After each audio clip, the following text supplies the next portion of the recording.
à Washington. Richard, on vient de voir l'impact économique considérable ici au Canada. Dans le commerce de détail, ça commence à tomber. Il a été beaucoup question, d'ailleurs, de l'impact économique là, à ce point de presse auquel participait le président Trump tout à l'heure.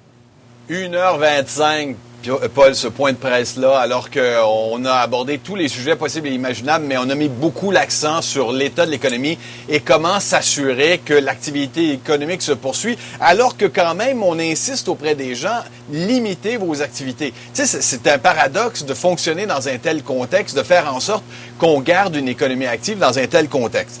Donc, le président qui, encore une fois, s'est pointé avec ses experts derrière lui, des gens de toute évidence qui connaissent bien leurs dossiers les uns après les autres.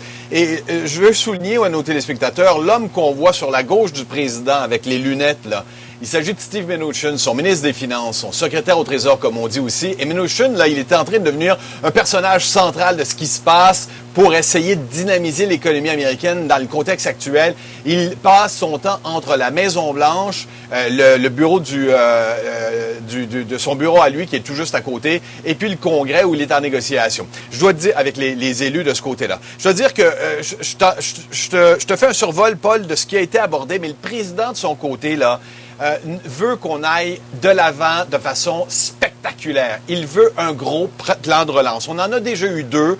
On a eu la phase 1, c'était 8 milliards 300 millions au départ. Et puis, une deuxième phase, 100 milliards de dollars, essentiellement axés pour venir en aide aux gens avec les congés de maladie payés et des congés pour venir en aide aux gens qui sont malades. Le président veut aller de l'avant auprès des élus en disant « Je ne veux pas aller vous quitter à toutes les semaines, à tous les 3 jours, plus d'argent. » Sortez l'argent et on parle, Paul, de 1000 milliards de dollars comme plan pour stimuler l'économie américaine. Ça, c'est vraiment du jamais vu, même par rapport à la crise économique que j'ai bien couvert ici en 2008-2009. Je te fais entendre le président parce qu'encore une fois, il n'y a rien de mieux que de l'entendre lorsqu'il dit « We want to go big ». Écoute le président des États-Unis. We want to go big, go solid. The country is very strong. We've never been so strong, and that's what we're going to be doing. We don't want... with this invisible enemy. We don't want airlines going out of business. We don't want people losing their jobs or not having money to live when they were doing very well just 4 weeks ago. So we're going big, and that's the way it'll be, and that's the way everybody seems to like it. The payroll tax holiday would get people money over the next 6 to 8 months. We're looking at sending checks to Americans immediately.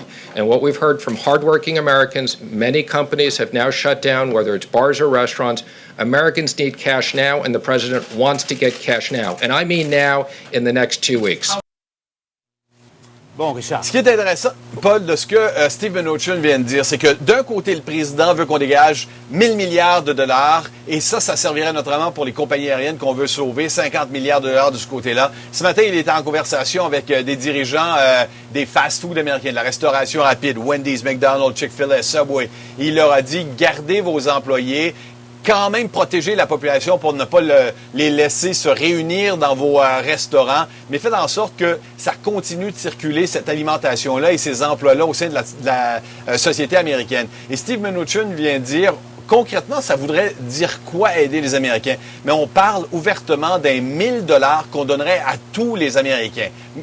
Mnuchin a précisé, ceux qui font $1 million, bien sûr, ne recevront pas ça. Donc, on est dans le détail à définir jusqu'à combien, mais c'est carrément le plan, l'approche qu'on a en ce moment. Ça donne une idée à quel point on veut trouver des moyens pour que les gens continuent à être actifs économiquement, même en n'étant pas actifs nécessairement physiquement dans les lieux publics. 1000 $ par citoyen américain, c'est le projet qu'on étudie en ce moment. Bon, Richard, il y a l'impact économique et éventuellement un plan de relance, mais il y a toujours l'urgence sanitaire qui est en cours aux États-Unis. Et Richard, vu d'ici, c'est une véritable bombe sanitaire, là, la situation réelle aux États-Unis. Qu'est-ce qu'on dit à la Maison-Blanche là-dessus? Bon, il y a deux choses, Paul. Il y a ce qu'on dit, puis ce qui se passe en réalité. Ce qu'on dit, c'est qu'on a la situation en main, tout va très bien. Le président dit on a une équipe extraordinaire. Mais parallèlement, il y a quand même les experts qui soulignent qu'il faut continuer à faire attention. Je dois te dire, Paul, que moi, ce qui m'a surpris dans ce que j'ai appris au cours de ce long point de presse-là, c'est que 59 000 tests ont été réalisés jusqu'à maintenant. 59 000, Paul. On est dans un pays de 320 millions d'habitants. C'est quand même, pardonne-moi l'expression, des peanuts, là. Il va falloir qu'on active. On dit qu'on va avoir plus de succès au cours des prochains jours, au cours des prochaines semaines.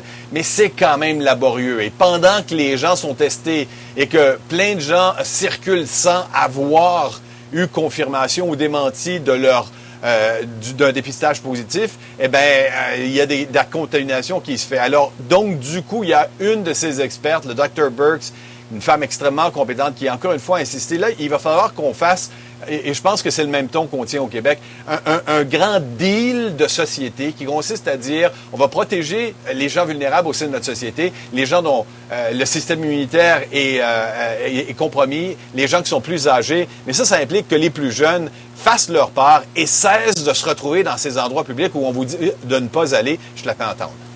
We're asking the younger generations to stop going out in public places, to bars and restaurants, and spreading asymptomatic virus onto countertops and knobs and grocery stores and grocery carts. Et un peu comme si on était dans un monde parallèle en ce moment. On le rappelle, c'est un mardi politique, encore une fois. Il y a des votes dans au moins 3 États là, pour la primaire démocrate, malgré la crise, Richard.